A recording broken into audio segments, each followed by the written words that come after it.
Oke, Salam.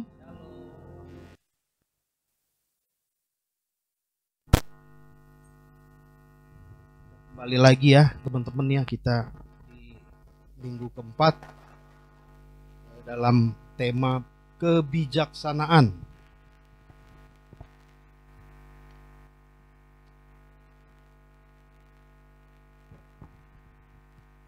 Kebijaksanaan teman-teman, Bapak Ibu Saudara yang dikasih oleh Tuhan. Saya memberikan tema pada hari ini yaitu bijak atau bebal. Ya. Bebal atau bodoh. Bijak ya, seperti yang dikatakan oleh tante pendeta minggu lalu, bahwa bijak atau bodoh ini adalah sebuah pilihan Bapak Ibu. Ini bukan satu barang yang mudah sebenarnya, dan ini sebenarnya terlalu luas ya bijaksana ini. Tapi tidak apa.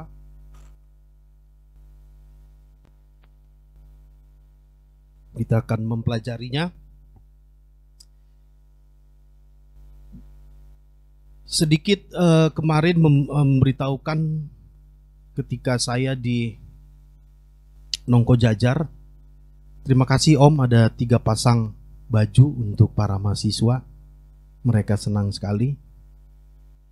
Saya waktu kemarin 3 hari yang lalu, itu 3 hari berturut-turut, kami mengadakan pertemuan dengan sponsor dari Amerika untuk yayasan kami. Tolong doakan juga Bapak Ibu supaya cair beberapa dana-dana untuk pelaksanaan era bonus demografi. Jadi era bonus demografi itu terjadi sudah tahun 2020 dan puncaknya 2045. Itu ada 200 juta orang anak muda umur 15 sampai 64 tahun yang produktif. Nah, termasuk Kak Jordan ini era bonus demografi nih. Jadi ada 200 juta orang. Khususnya kami memfokuskan diri kepada 3T. Termiskin, terluar, terabaikan. Jadi anak-anak dari Papua ya, itu ada marga Kobak, itu ada 2 orang. Wamena, betul. Kalau Kobak Wamena ya. Itu ada 2 orang. Papua ada 3 orang jadinya. Alor, Sumba, Sabu juga banyak Om. Bahkan Pak masih Jingitiu. Jadi kami pelayanannya memang benar-benar bukan cuma mengajar saja, tetapi kami harus membereskan masa lalu mereka yang pakai okultisme. Jadi sebentar-sebentar Nadia mungkin tahu, Ratu sering tahu juga, Papi kasih tahu. Jadi sebulan sekali banyak yang kerasukan jadinya itu mahasiswa. Jadi setiap seminggu, 2 minggu, 3 minggu itu ada aja yang kerasukan 2 orang, 3 orang. Nah, kami terus bertempur dengan itu. Nah, kami mempersiapkan ini anak-anak muda ini untuk apa? Karena era bonus demografi ini penting Bapak Ibu untuk menuju Indonesia Emas 2045. Ya, jadi beberapa kami mengambil sebuah job dari, tapi visi misi kami sebenarnya, visi misi pembina kami, sehingga kami mengambil visi yang sebenarnya sering didengungkan oleh Pak Jokowi. Ya, sekarang 29 orang mahasiswanya. Ya, itu pun juga karena kami nggak punya uang. Sebenarnya kemarin itu harusnya 70 orang yang masuk. Bayangin aja kalau 70 orang kasih makannya, berarti paling sedikit 70 juta Bapak Ibu. Belum asramanya. Itu hitungannya hitungan minim ya. Tapi ya sudahlah, Tuhan kasih 29, akhirnya kami sortir, akhirnya 29 orang yang pada suatu saat orang-orang ini akan kami kembalikan lagi ke 3T tersebut untuk dapat membangun daerahnya masing-masing. Jadi kami care tentang itu dan kami mengerjakan itu, sehingga kami terus menerus berdoa terus menerus, sama seperti kita berdoa untuk jemaah, untuk GBI Era Emas 2000 pelayanannya yang sudah hampir ending di Desember. Nanti Ama saya minta tolong untuk tanggal 29, tolong saya yang pimpin doanya. Pimpin doa untuk doa syafaat ya kalau kita nanti bukan cuma hamba Tuhan Bapak Ibu yang akan berdoa. Bukan cuma tante yang berdoa. Bukan cuma om yang berdoa. Bukan cuma saya atau Ama. Atau yang ada gelar-gelarnya PDP, PDT atau itu udah lampau itu. Sekarang bahkan Grace pun juga akan berdoa untuk GBI Era Emas 2000 dengan bersuara. Setiap orang, each of you, apa tuh bahasa Inggrisnya? Kalau salah kasih tahu ya. Gue soalnya selalu belagu-belagu begitu, biar keren ya kan. Ya kan? Setiap dari Anda akan mengeluarkan suara untuk berdoa bagi GBI Era Emas 2000. Kami seperti itu, Yayasan Share Ministry namanya. Sabda Holistik Abdi Reformasi. Kami berdoa 1 minggu 2 kali, gak ada cerita. Mau hujan, mau badai, mau apapun gak ada cerita. Kita berdoa buat Tuhan. Kita berdoa kepada Tuhan untuk berbicara kepada Tuhan. Memohon, bukan cuma meminta berkat. Ya, berkat pasti akan dibukakan lewat jalan-jalannya, lewat cara-caranya sendiri. Tetapi kita mau intimasi, kita mau berhubungan, kita mau membicarakan tentang keluh kesah pelayanan. Kita minta bukan minta mobil loh.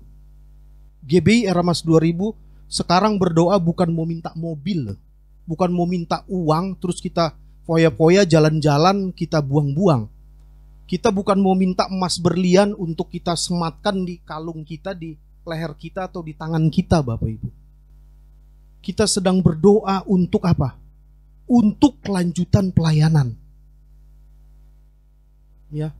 D.L. Moody mengatakan bahwa D.L. Moody seorang teolog mengatakan bahwa setiap pelayanan-pelayanan yang besar, setiap gereja, setiap institusi atau lembaga-lembaga Kristen yang memiliki pelayanan yang besar, ya Bapak Ibu nih tolong tekankan di dalam hidup Bapak Ibu.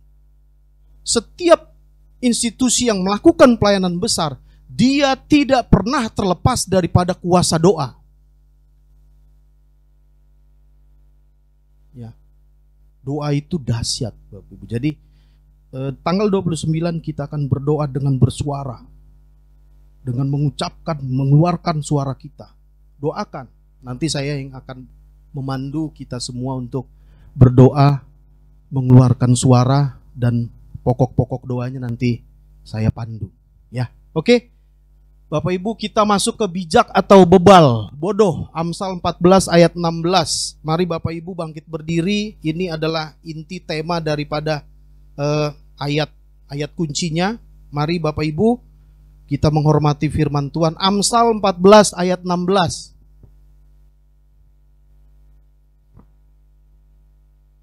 Sudah? Dapat semua? 3, 2, 1.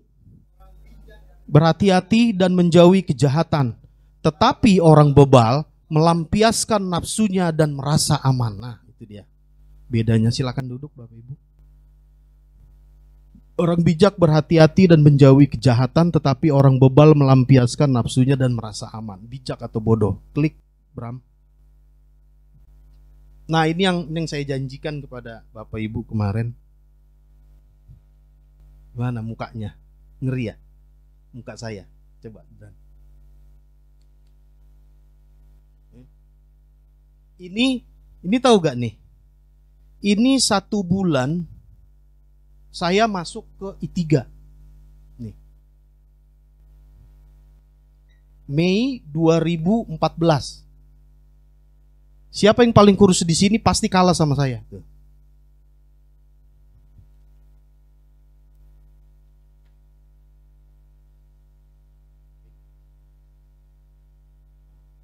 Lihat pipinya, nah, ya kan? Lihat pipinya, lihat dagunya, lihat tangannya, lihat badannya. Ini kalau nggak salah berat saya 56 apa ini? Ini masih dalam keadaan 3 bulan saya melepaskan sabu-sabu. masuk I3. Ini bukan khotbah Bapak Ibu. Ini perkenalan diri, ini belum khotbah ini. Nggak tahu apa-apa kita di sini. Kempong, jelek, ya kan? Nah, inilah posisi saya Kak Jordan waktu Mei 2014 dengan posisi seperti ini. Tubuh kurus, tetapi di dalam hati saya tahu bahwa ada pemulihan yang akan terjadi bagi saya ketika saya taat dan setia di dalam Tuhan. Ya, oke. Kita masuk ke dalam kebijaksanaan. Apa sih kebijaksanaan itu? Ini temanya berat-berat terus setiap bulan. Kebijaksanaan itu tinggi sekali, teman-teman. Ya, hokmah. Ini H, ini K, ini M, ini A. Ya, hokmah. Ini M nih, kalau yang gini M nih. Mayim. Hokmah. Itu digunakan, kata kebijaksanaan digunakan, Bapak Ibu, digunakan di PL, di perjanjian lama itu sebanyak 200 kali. Kurang lebih ya, kurang lebih 200 kali. Kalau di kitab Amsal, karena kitab Amsal inilah sebenarnya yang dideklarasikan oleh para Septuaginta itu sebagai kitab kebijaksanaan. Tapi ingat, siapa yang buat kitab Amsal? Salomo. Salomo tahu istrinya berapa? Ya. Jadi makanya kebijaksanaan itu adalah suatu proses. No problem bagaimana diri Anda pada hari ini. Nggak ada masalah apakah Anda kecil, apakah Anda masih muda, atau Anda pada hari ini tua tetapi tidak bijaksana, itu nggak masalah. Tetapi proses. Karena kenapa? Karena Salomo pun juga pernah melakukan kejatuhan. Kejatuhan. Ya. Di dalam kitab Kidung Agung itu bagaimana Salomo ya menampilkan sebuah cerita tentang cinta sejati itu. Dan di dalam kitab Amsal dia bisa menuliskan bahwa kebijaksanaan itu seperti apa. Kejatuhan dia di dalam penyembahan berhala. Kejatuhan dia karena kebanyakan cewek-cewek gitu ya, istri-istri, akhirnya dia berperilaku cenderung untuk menyembah kepada dewa-dewa mereka. Tetapi apa? Pada akhirnya Salomo lah yang menulis kitab Amsal itu. Kebijaksanaan itu. Jadi sumber kebijaksanaan itu sebenarnya adalah hikmat, Bapak Ibu. Jadi jangan salah ya. Jadi kebijaksanaan itu adalah outputnya. Nah, kalau kayak kemarin tante itu adalah output yang diceritakan oleh tante.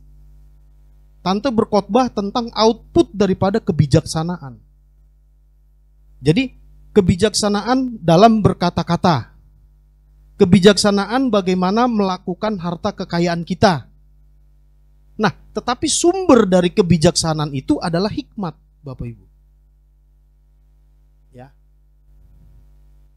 Jadi kebijaksanaan itu berupa apa ya? Dibilangnya output itu berupa item-item, banyak item, nanti akan kita lihat. Banyak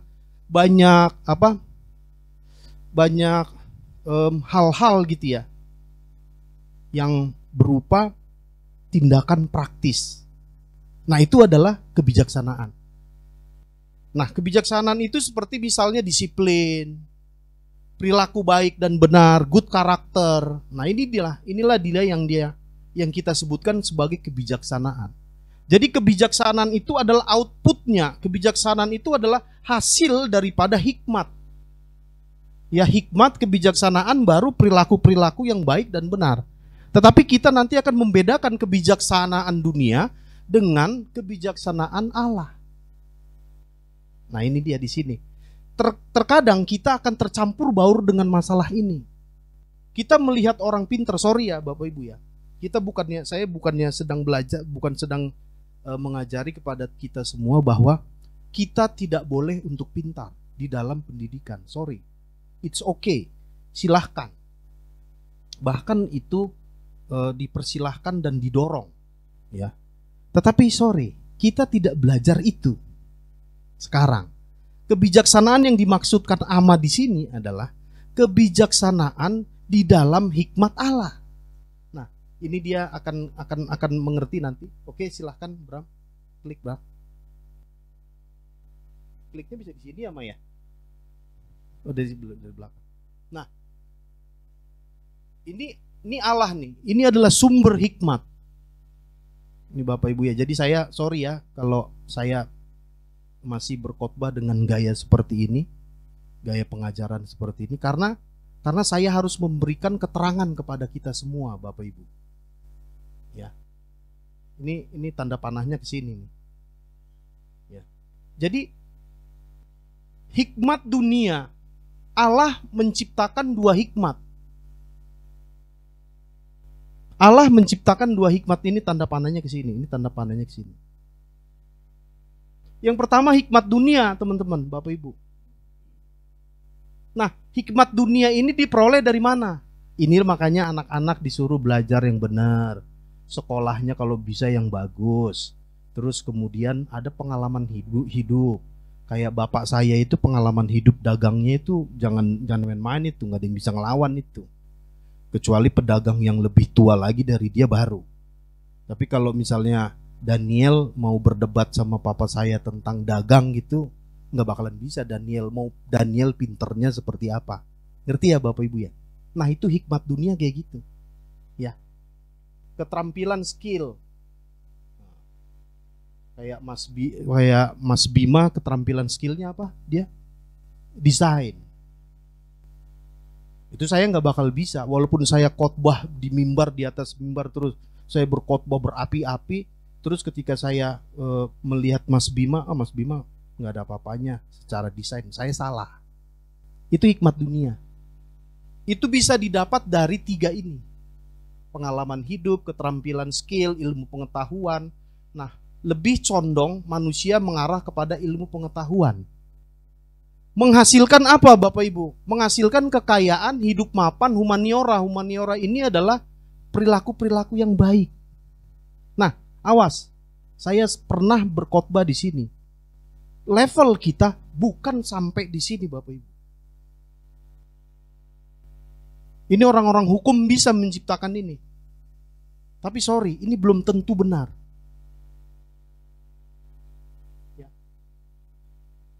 Terlalu sering ya, apalagi jemaat-jemaat Kristen ya di gereja-gereja ya, sering dikhotbahkan bahwa ya udah berbuat baik aja.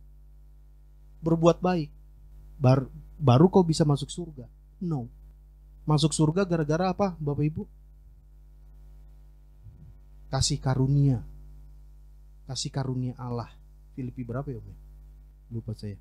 Bukan hasil usahamu, tetapi pemberian Allah. Ya.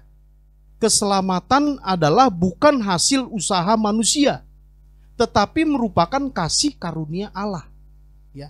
Jadi kalau Bapak Ibu berpangku tangan bercondong kepada perbuatan baik saja, sorry, Bapak Ibu masih belum berkenan. Karena kenapa? Kalau orang yang ditebus Allah, kalau orang yang sudah diselesaikan dosanya sama Allah, sebenarnya dia harus memiliki respon untuk berbuat baik. Jadi berbuat baik bukan karena untuk mau masuk surga, tetapi berbuat baik adalah karena sudah ditebus oleh Allah. Jangan dibalik-balikin Bapak Ibu ya, itu clear di situ. Jemaat GBI Era Mas 2000 harus clear di situ. Bahwasanya apa?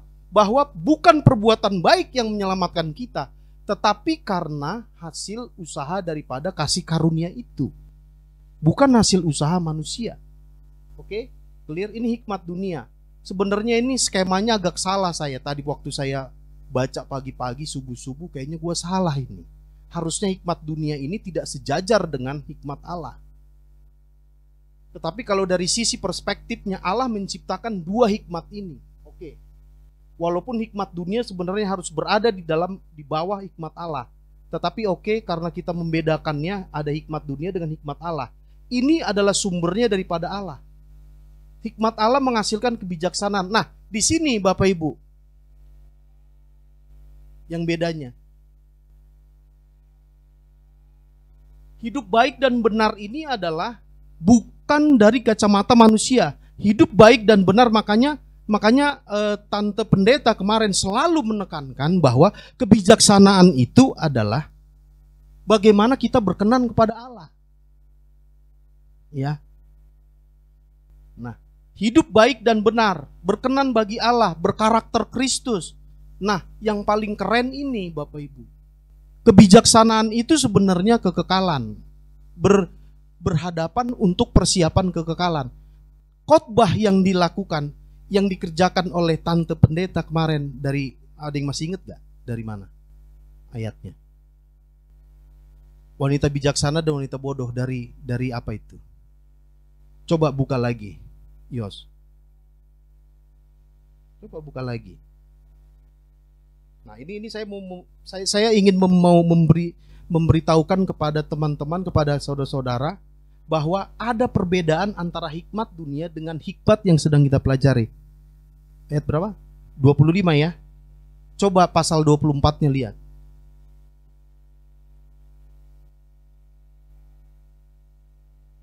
Atasnya apa judulnya?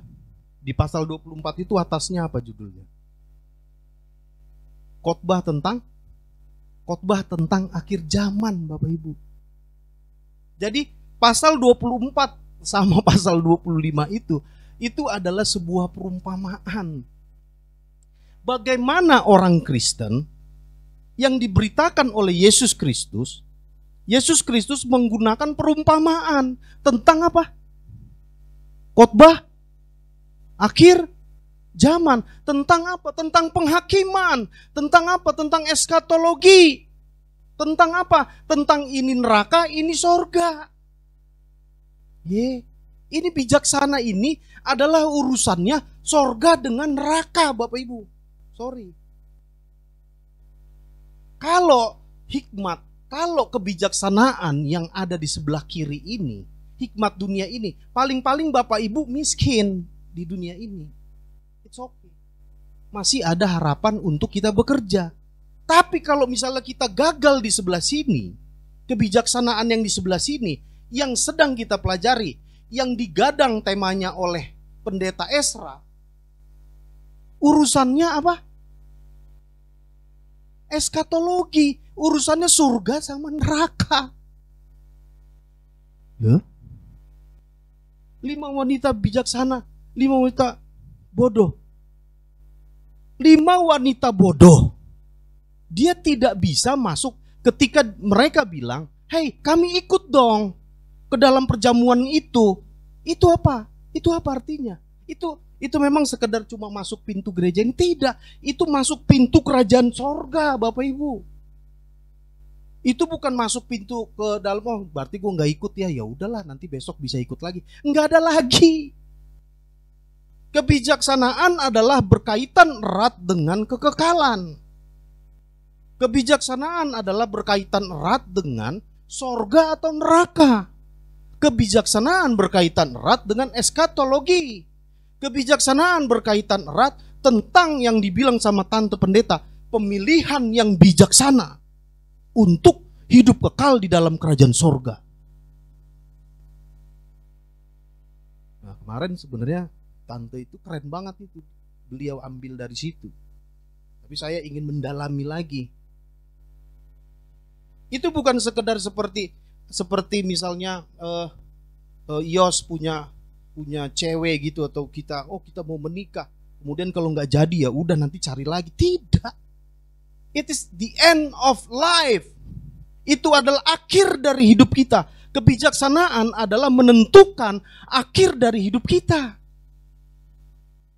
Kita main-main tentang kebijaksanaan, habis. Diulang lagi, nggak bisa. Loh, ini adalah tentang kebijaksanaan bagaimana berkaitan erat dengan kekekalan, Bapak Ibu. Klik lagi, biar nggak terlalu lama. Ya, nah, di dalam kitab Amsal saya mempelajarinya. Ini mungkin saya masih sangat sedikit. Ya, nanti teman-teman bisa menggali. Inilah yang saya bilang tadi, kebijaksanaan itu adalah output. Kebijaksanaan itu adalah tentang bagaimana kita hidup, macam-macam hidup. Ada yang bagaimana tentang perbuatan amoral. Nah, ini tentang ini nih. Ini ada apa? Perzinahan, percabulan nih di sini. Ada ayatnya masing-masing. Ya kan? Ada tentang hidup yang berharga, ada ajaran etika Bapak Ibu. Ya, ini Amsal semua nih. Ada larangan, koreksi, teguran. Ya, ada keuangan, masalah keuangan, bagaimana bijaksana dengan keuangan. Bagaimana kebijaksanaan itu melebihi dari emas dan perak. Jadi kebijaksanaan itu sangat luas sebenarnya. Kebijaksanaan nanti kita akan belajar yang ini. Takut akan Tuhan. Berbicara tentang kekayaan, bagaimana kekayaan itu bisa membawa kepada kita kepada kekekalan. Nah, ini semuanya ini membawa kita kepada kekekalan ini Bapak Ibu. Nggak ada satupun ini yang cuma kaya, cuma pinter, terus habis itu selesai. Seperti hikmat-hikmat dunia yang lainnya. Ratu misalnya sekolah di Santa Ursula, paling tinggi, paling hebat, ranking 1, terus abis itu masuk ke kedokteran. Oh oke, bagus, mati-matian. Ya, kita harus kasih applause, kita harus kasih reward sama dia. Nanti misalnya dia jadi doktor atau jadi apa, ya kan? Sorry. Apakah itu bernilai kekekalan? Apakah cuma sampai di situ doang? Dia nikmati itu untuk dirinya sendiri, secara egosentris, secara egois, berhenti sampai di situ, kemudian dia membatasi diri, dia tidak memberkati sesamanya, dan dia tidak memberkati Tuhan. Sorry, itu hikmat dunia. Kalau cuma sampai di situ, itu adalah kebodohan. Ya, bodoh di sini ya, kalau kita belajar tentang hikmat, kebijaksanaan, dan kebodohan, ya, kita tidak berbicara tentang orang bodoh yang ondol. Ngerti gak? Orang bodoh yang ondol. Misalnya tuh orang gak sekolah, terus abis itu tante kemarin udah tajamkan itu sama kita. Ini bukan masalah tentang kebodohan prestasi sekolah. Ini bukan tentang kebodohan bagaimana seseorang memiliki tingkat pendidikan yang rendah. Atau ada ibu rumah tangga yang di sini yang cuma lulusan SD, SMP, SMA seperti mama saya, terus kita lihat bahwa dia adalah orang bodoh. Tidak, Bapak Ibu. Kita berbicara tentang bodoh karena kenapa? Karena tidak hidup di dalam Tuhan. Bijaksana karena kenapa? Karena hidup di dalam Tuhan. Bodoh karena kenapa? Karena berani mengambil pilihan yang seperti Tante Pendeta bilang. Karena berani mengambil pilihan. Tidak mempersiapkan buli-buli. Bahan bakar dari tungkunya, dari pelitanya. Karena kenapa? Karena berkaitan dengan kebinasaan. Udah dikasih tahu sampai 15, kalau saya menggalinya 15 item dikasih tahu di dalam kitab Amsal tentang bagaimana pernikahan, tentang bagaimana tentang kemalasan, bertentangan dengan kebodohan yang terakhir. Bapak Ibu tahu di Amsal 31 ayat 10 sampai dengan 31 ini untuk menyanjung istri kita, wanita istri bijaksana. Ini ada jalannya semua. Ini dikasih tahu sama Tuhan di dalam kitab Amsal. Ini baru di dalam kitab Amsal. Di dalam kitab PL 200 kali ini kata kebijaksanaan ini diberikan kepada kita. Lah, kalau misalnya kita mau ngambil sesuatu yang binasa, apa enggak dibilang bodoh? Makanya tepat Raja Salomo bilang bahwa ini adalah urusan antara kebijaksanaan dan kebodohan. Tetapi kebodohan di sini bukan berkaitan erat tentang prestasimu atau sekolahmu atau pekerjaanmu, tidak. Walaupun itu juga sangat perlu di dalam kehidupan kita. Tetapi Tuhan mengajarkan lebih tinggi lagi bahwa mari Bapak Ibu harus bijaksana di dalam hidup yang dipaparkan oleh kitab Amsal ini. Saya nggak bisa satu-satu, ini bisa sampai 2 minggu ini neranginnya kalau kayak gini. Tapi saya mau memberitahukan kepada kita semua, ini baru sedikit tentang kebijaksanaan. Ada panduannya, ada jalan-jalannya, ada pemberitahuannya, ada larangannya, ada tulisannya, ya. Jadi Bapak Ibu mari peka dengan kebijaksanaan itu apa sih sebenarnya? Klik lagi.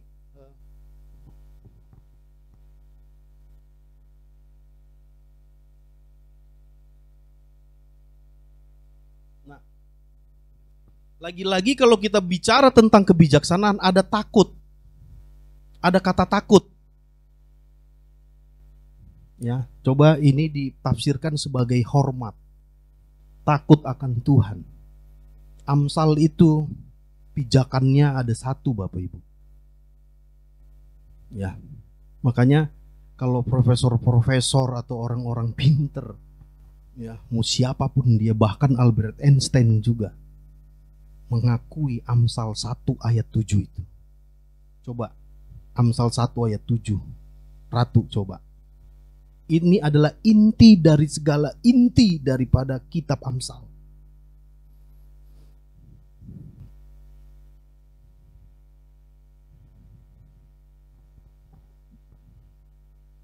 Nah, ini mau profesor yang ilmunya sampai 2 karburator, doktornya ada 7 juga.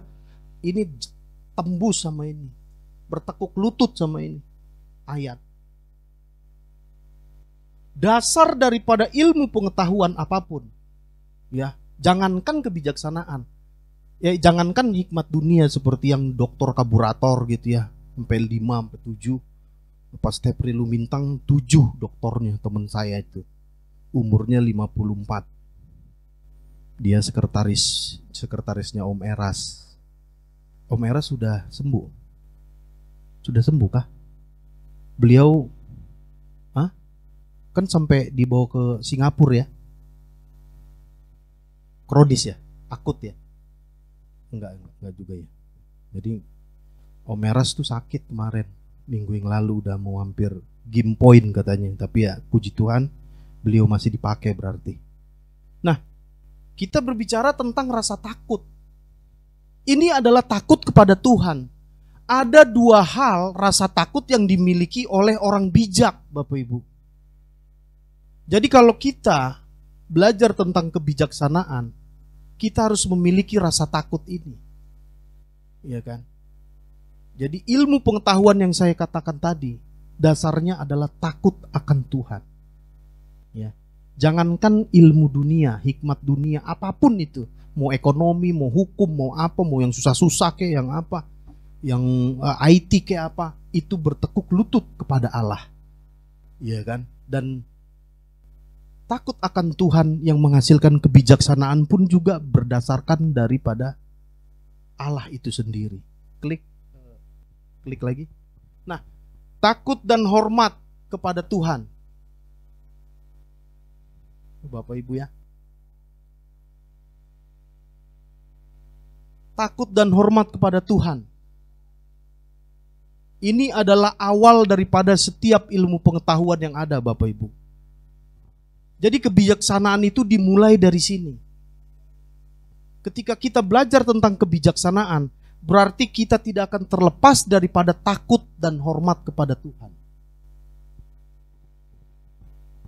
Tidak ada yang bisa melepaskan diri dari ini.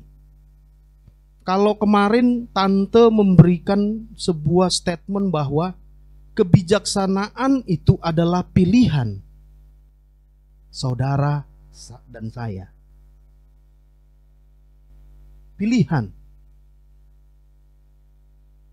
Kalau salah pilih, maka binasa. Kalau tepat, maka bisa berkenan bagi Allah.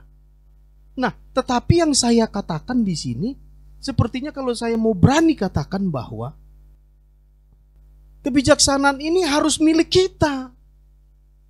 Kebijaksanaan ini tidak bisa tidak milik kita.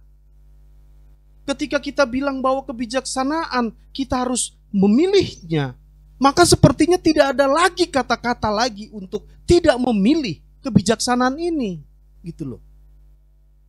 Ya. Tidak ada lagi kata-kata. Kalau kita tidak memilih kebijaksanaan, maka kita akan binasa. Ya kan? Kan ada pilihan nih. Pilihan mau bijaksana atau tidak. Ketika kita, oh ya udah gue pilih tidak, binasa. Makanya saya berani bilang bahwa ketika kita hidup ini, ya, sebenarnya pilihan-pilihan apa yang ada di dalam diri kita itu tergantung bagaimana intimasi kita dengan Tuhan. Iya kan? Intimasi kita sama Tuhan itu bagaimana? Makanya tante pendeta kemarin menaruhnya kepada kita, memberikannya kepada kita. Seakan-akan bahwa kita ini bijaksana untuk memilih. Dan seakan-akan sebenarnya tante ingin mengatakan kepada kita secara tidak langsung, kalau salah pilih kamu, maka kamu akan binasa dan tidak kekal. Kan begitu masalahnya. Sepertinya tidak ada pilihan, sepertinya kalau dalam sistem logika, benar ya tuh ya. Udah gak ada lagi pilihan. Ya Gabo. Gak ada lagi pilihan sebenarnya. Kita harus hidup di dalam kebijaksanaan. Kita harus hidup di dalam keputusan di dalam kebijaksanaan. Tetapi masalahnya, banyak orang yang tidak bijaksana gara-gara apa? Gara-gara apa, Bapak Ibu? Gara-gara apa? Bagaimana kita bisa bijaksana di dalam Tuhan yang namanya Tuhan Yesus itu? Bagaimana kita melihat wisdom of God itu? Bagaimana kita bisa melihat hokmah of Jesus Christ? YHWH itu, Adonai Elohim itu. Kalau kita tidak berhubungan sama dia, bagaimana caranya kita tiba-tiba kita berdoa saja, kemudian Tuhan memberikan hikmat kepada kita dengan sembarangan, dengan sia-sia, dengan seperti magic, sihir. Kalau kita tidak melakukan hubungan, ada suatu usaha tertentu yang kita mendekat kepada Tuhan, walaupun kasih karunia Allah lebih besar daripada apa yang kau lakukan itu. Dari mana jalannya mau mengetahui hikmat kebijaksanaan di dalam Tuhan Yesus? Kalau hikmat dan kebijaksanaan dalam permusyawaratan dan perwakilan, tinggal lihat Undang-Undang Dasar 1945 udah selesai. Kalau ini kita harus melihat bagaimana Kristus itu hidup. Takut dan hormat kepada Tuhan itu artinya bukan ketakutan paranoid, bukan ketakutan psikologis, bukan ketakutan yang ketakutan yang secara yang seperti kita bayangkan. Takut di sini adalah tunduk terhadap firman-Nya. Takut di sini menghormati setiap keputusan-keputusan Allah, keputusan-keputusan Tuhan. Nah, makanya banyak orang yang tidak mengerti ya tentang suara Tuhan. Ayo lu. Di sini nih masalahnya. Ini aplikasinya nih, saya boleh kasih tahu sama teman-teman. Ketika kita tidak hidup di dalam kebijaksanaan Allah, karena kenapa? Karena sistem intimasi, sistem hubungan, sistem kedekatannya kita terhadap Tuhan itu adalah sangat sedikit, sangat lemah, sangat jarang, maka dia tidak akan pernah bisa mendengar suara Tuhan tentang jalan kehidupan yang akan dilakukannya. Percayakan itu, Bapak Ibu. Nggak bakalan bisa. Dari mana? Tiba-tiba ada seseorang bilang, Tuhan berkata kepada saya. Tuhan berbicara kepada saya. Kata Tuhan tentang jodoh saya seperti ini. Kata Tuhan tentang prestasi saya harus melakukan ini. Sedangkan hubungannya kacau sama Tuhan. Sedangkan hubungan hidupnya kepada Tuhan berantakan. Sedangkan hubungannya jarang. Kan kita kan mau kenal wisdom of God. Ya, kita kan mau mengerti tentang wisdom of God. Iya kan? Bagaimana caranya Bapak Ibu kita bijaksana kalau kita tidak mengadakan intimasi yang baik dengan Tuhan Yesus itu sendiri? Ya, Bapak Ibu udah tahu sendiri bagaimana intimasi, ya kan? Pemilihan keputusan kebijaksanaan kita itu ditentukan bagaimana kita takut dan hormat kepada Tuhan, intimasi, berhubungan intim dengan Tuhan Yesus, membaca Alkitab, renungan teduh, pembacaan Alkitab, berdoa.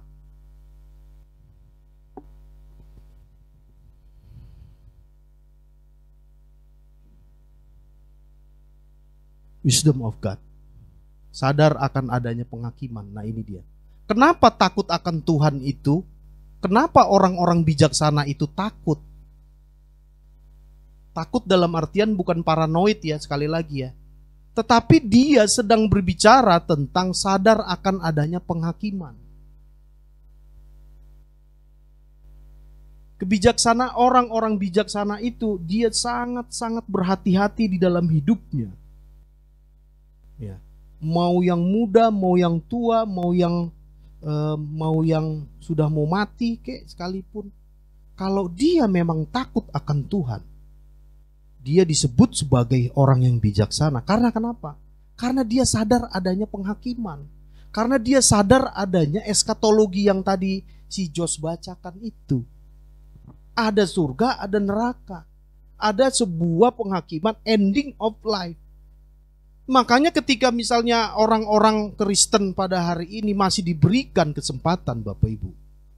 Coba ya Bapak Ibu ya. Kalau Bapak Ibu ini enggak saya tuduh satu persatu, tapi tolong Bapak Ibu, teman-teman, anak-anak muda, anak-anak remaja, coba tolong periksa, cek your spirituality. Tanyakan sama diri Anda sendiri. Apakah ada dosa yang terus berulang itu masih dilakukan? Ini berbahaya Bapak Ibu. Karena kenapa? Setiap kita mengerjakan dosa itu yang berulang-ulang, saya sudah mengerjakannya Bapak Ibu. Dari umur 17 sampai umur 34, saya kompulsif berulang-ulang, kompulsif negatif, kompulsif berulang-ulang, menyakiti hati saya, menyakiti diri saya, menyakiti iman percaya kita, menyakiti tubuh saya. Saya ulang-ulang. Saya ngulang-ulang merokok, saya mengulang-ulang untuk pakai narkoba, saya mengulang-ulang. Tapi ingat Bapak Ibu, ketika kita mengulang-ulang itu, hal yang sangat menyakitkan itu, sebenarnya anugerah Allah masuk ke dalam hal yang berdosa itu. Memberikan kesempatan. Memberikan kesempatan perubahan.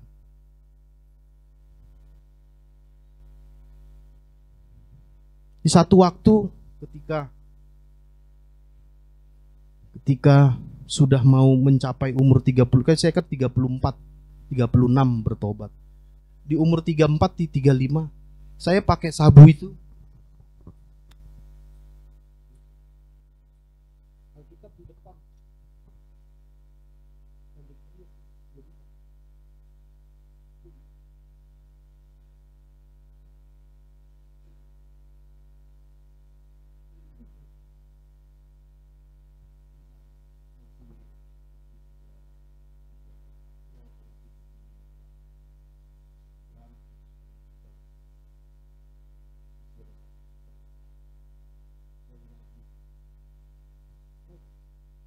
Ini praktek ya. Ini saya mau kasih tahu.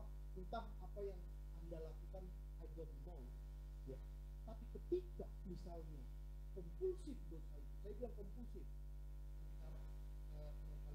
Kalian cari kompulsif itu apa? Kompulsif itu adalah kegiatan yang berulang-ulang, di mana itu akan merugikan kita negatif, di mana itu akan merusak semua sistem tatanan saraf kita, sistem tatanan hidup kita. Kompulsif berulang-ulang, dan itu adalah dosa. Pada saat itu saya dibuat pegang, saya menangis. Ketika ini pelajaran, ini pengalaman saya, ini akan saya bagikan sama teman-teman yang masih kompulsif. Berbohong juga bisa kompulsif, Bapak Ibu. Jangan mentang-mentang saya narkoba, Bapak Ibu berat. Ini berat. Berbohong, tidak jujur, apalagi dosa-dosa yang kalian bilang kecil lah, yang kita bilang kecil lah. Apalah, kalian misalnya sudah sampai titik itu, berarti itulah anugerah Tuhan. Ketika saya lagi pegang itu sabu, lagi bakar, ya kan? Saya menangis. Jadi tiba-tiba saya dituntun untuk membaca Alkitab. Mazmur 1 ayat 1 sebenarnya. Makanya itulah khotbah pertama saya di ketiga. Nah, itu ini saya mau katakan. Kalau kalian merasakan itu adalah anugerah Tuhan. Itu adalah change of your life. Supaya apa? Supaya kalian berubah. Supaya kalian ambil perubahan itu, tinggalkan kompulsif itu. Saya nggak bicara tentang kejahatan, perzinahan besar-besaran. Itu urusan Anda. Itu urusan kalian. Itu urusan kita kepada Tuhan. Tetapi ketika ada titik di situ, ingat, saya mau kasih ingat, itu adalah change of your life. Itu adalah kesempatan yang Tuhan berikan kepada kita untuk kita meninggalkan kompulsif itu. Saya masuk ke sini karena ini adalah sistem kebodohan. Rasul Paulus di Roma 7 juga mengalami ini kok. Dosa itu terlalu menekan saya, kata Rasul Paulus. Saya berulang-ulang melakukan terus. Saya berusaha untuk tidak melakukan, tetapi saya tidak bisa. Saya tidak mampu. Roma 7 nanti Bapak Ibu baca. Gak mampu. Rasul Paulus loh. Udah bertobat loh. Berbicara seperti itu. Sepertinya saya tidak bisa keluar dari dosa ini. Sepertinya saya tidak bisa. Dia mendorong dosa ini, mendorong untuk saya lakukan terus. Saya lakukan terus menerus. Tetapi ada kasih karunia Bapak Ibu. Saya diselamatkan oleh kasih karunia. Rasul Paulus juga diselamatkan oleh kasih karunia. Dosa-dosa kita, kebodohan kita, ya, bukan kebijaksanaan kita. Kebodohan kita di hadapan Tuhan itu bisa diselesaikan di dalam Tuhan Yesus Kristus. Itu atas karunia-Nya, itu atas anugerahnya Bapak Ibu. Klik lagi. Nah, takut. Nah, ini dia. Ini jadi orang harus kayak begini. Jadi orang Kristen nih harus kayak gini. Ini baru namanya orang bijaksana. Jangan sombong Bapak Ibu. Kalau Bapak Ibu mau sukses di dalam pekerjaan, di dalam kehidupan, di dalam berhubungan, di dalam rumah tangga, bagaimana ini mulut supaya nggak sembarangan ngomong, ini rumusnya. Sadar diri bahwa kita ini rentan untuk melakukan dosa. Bahwa tubuh kita ini, sarks kita ini, daging kita ini adalah lemah. Lemah. Ya. Jadi bagaimana kita bijaksana? Takut terhadap kejatuhan dosa, sadar diri, peka terhadap jahatnya dosa. Nah, kalau kita misalnya kita hidup memiliki prinsip-prinsip ini, ya. Sekarang banyak terkadang juga sesekali saya terjebak dengan masalah ini Bapak Ibu. Waktu saya sudah bertobat, bahkan sampai hari-hari ini.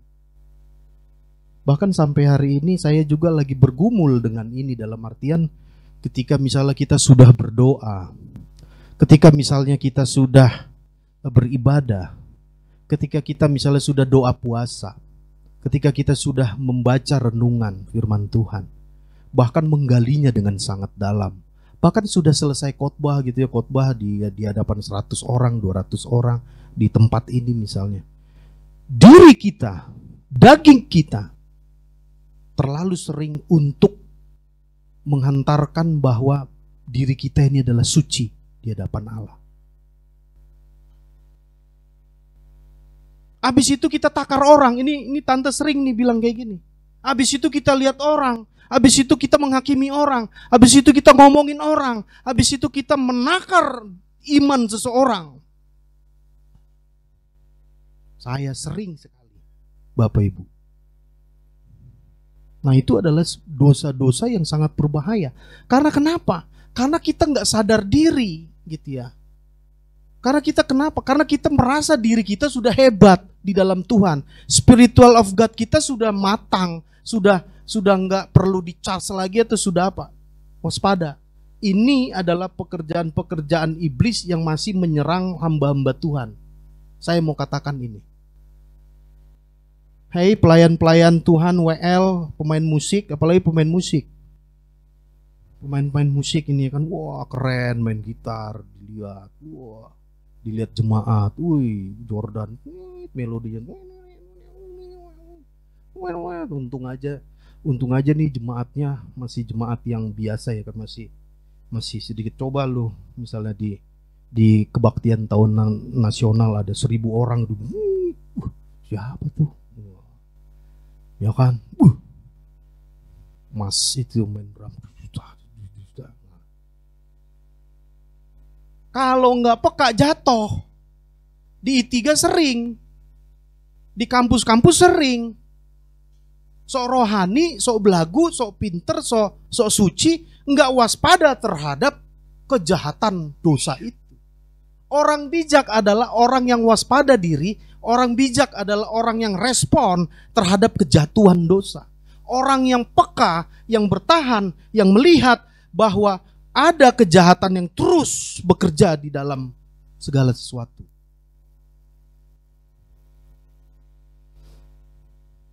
Iblis itu terus mengaum-ngaum, teman-teman. Iblis itu seperti singa yang mengaum-ngaum, yang setiap saat memakan, menelan, dan membumi hanguskan orang percaya. Kalau kata Rasul Paulus di Efesus, panah api si iblis itu terus ditembakkan. Panah jahat si iblis itu terus ditembakkan. Nah, manusia yang bijaksana harus peka dan waspada terhadap jahatnya dosa itu. Harus tahu bahwa dosa itu terus beranak pinak. Apalagi tentang tulisan saya ya, tentang seks bebas itu ya, seks bergonta-ganti pasangan. Saya menyebutnya itu adalah dosa purba.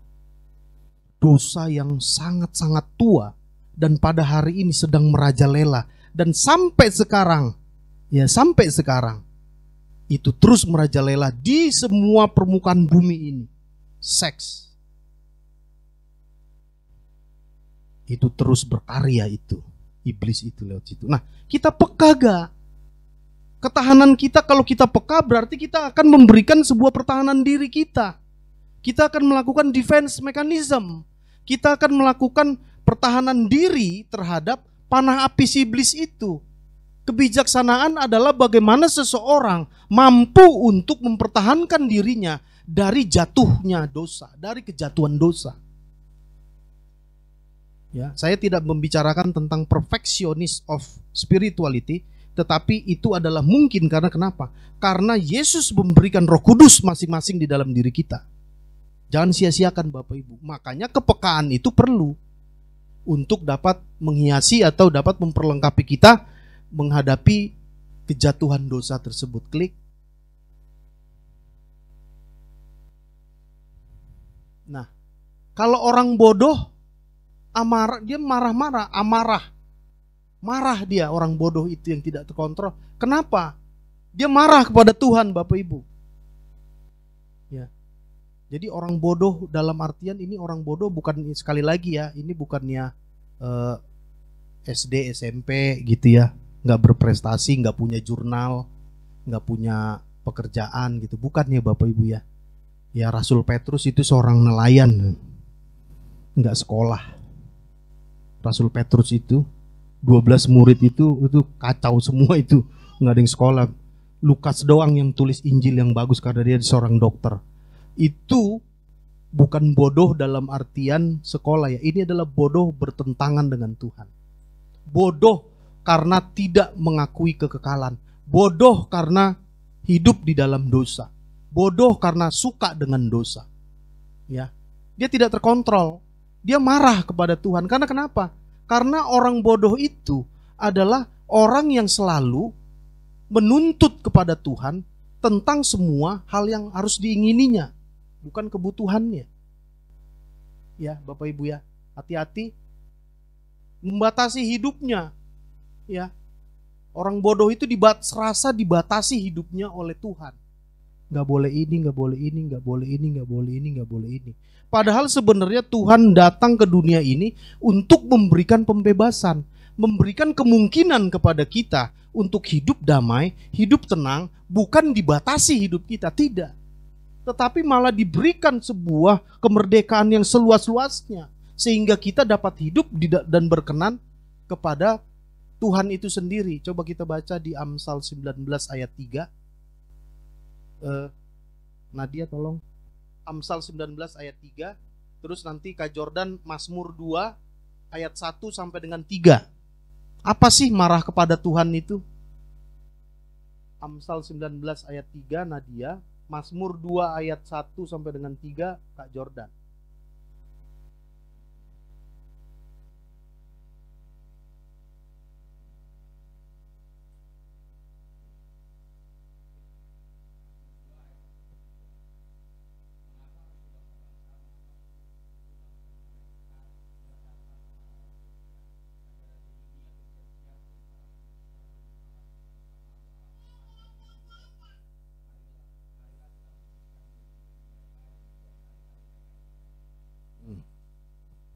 Bagaimana, ya kan? Bahkan bukan cuma satu orang kita saja, bahkan para pembesar-pembesar juga. Ya, seperti Israel hari-hari ini saya pelajarin.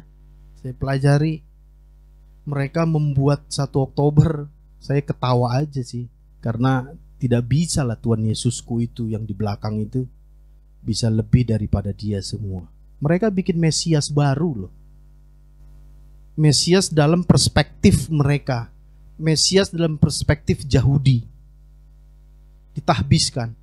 Begitu habis ditahbiskan langsung dibom tuh Israel. Saya bukannya marah sama Israel ya, tapi sorry, banyak gerakan-gerakan saya mau buka tudung, buka pengetahuan kita bahwa orang Israel itu ya, itu ada namanya Illuminate. Illuminate ada yang tahu teman-teman? Illuminati. Itu orang-orang kayanya orang Israel yang pimpin itu. Untuk apa teman-teman? Salah satunya di bawahnya itu adalah LGBT. Salah satunya Yesus sejarah. Mereka pakai nama-nama Yesus juga. Yesus sejarah, New Age. New Age, tahu New Age? Jadi zaman baru. Ini merupakan filsafat ini Bapak. Ini ada gerakannya ini. Nah ini diprakarsai sama orang-orang Yahudi orang-orang Israel. Ingat ya, orang Yahudi, orang Israel itu paling benci sama yang namanya ini nih.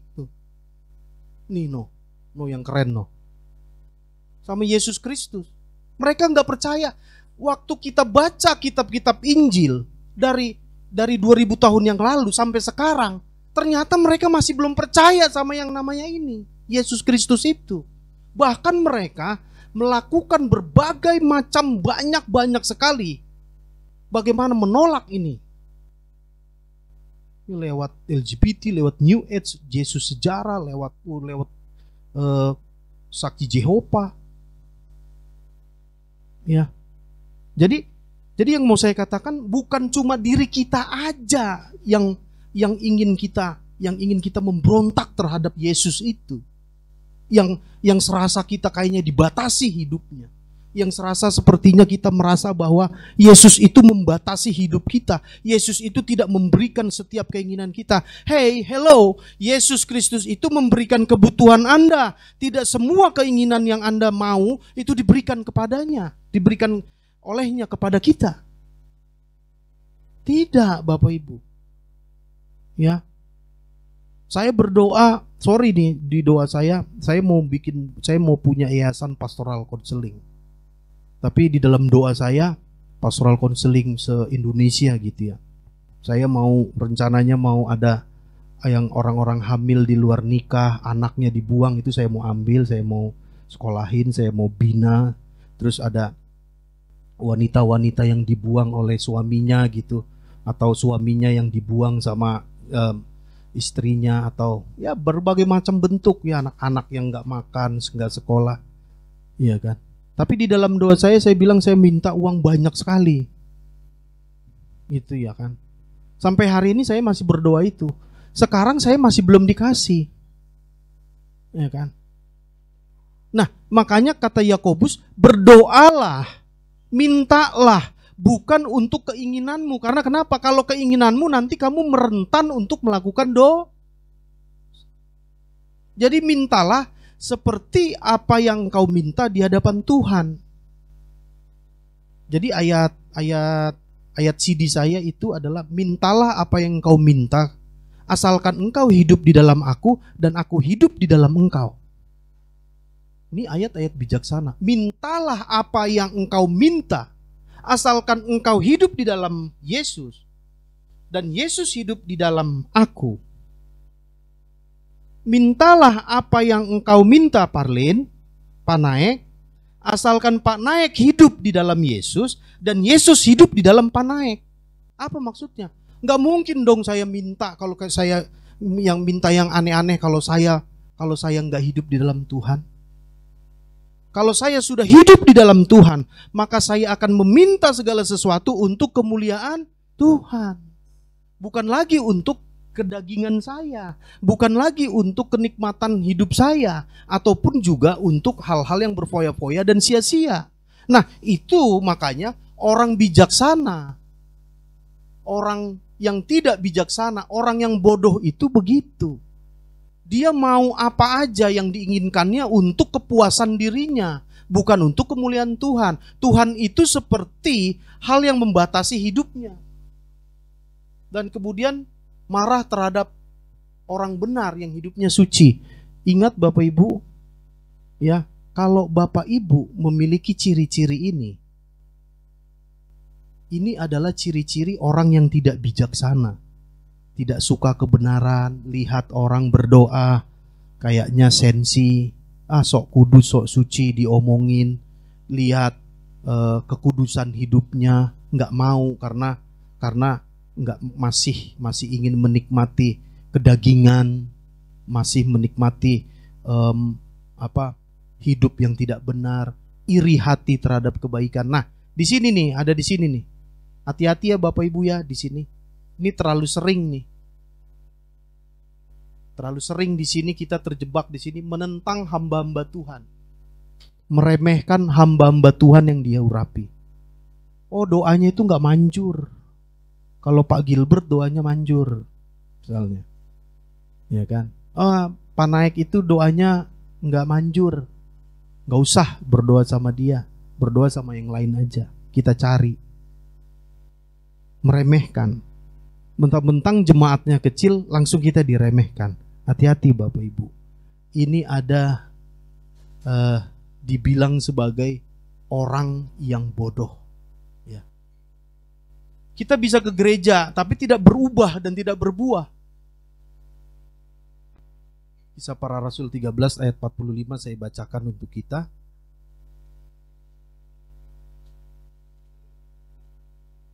Ini penting ini, ayat ini kayaknya.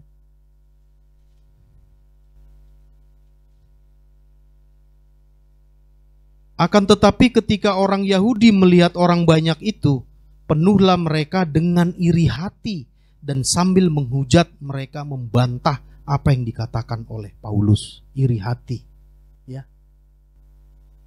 Ya Bapak Ibu ya. Jadi ada sesuatu yang baik, ada sesuatu yang benar, hidup di dalam kebenaran, hidup di dalam kekudusan, masing-masing di tempat ini saling melengkapi, saling melihat, saling memberikan teladan. Saya mengambil teladan dari Kak Jordan, dari Kak Yos, Bapak Ibu bisa mengambil teladan dari saya, kita saling melengkapi. Tetapi ketika kita melihat bahwa di dalam diri kita ada sesuatu yang tidak benar, ada sesuatu yang menolak kekudusan hidup, hidupnya adalah manipulatif, iri hati terhadap kebaikan, juga menentang hamba-hamba Tuhan, dan ke gereja tetapi tidak berubah, itu adalah hal yang bodoh.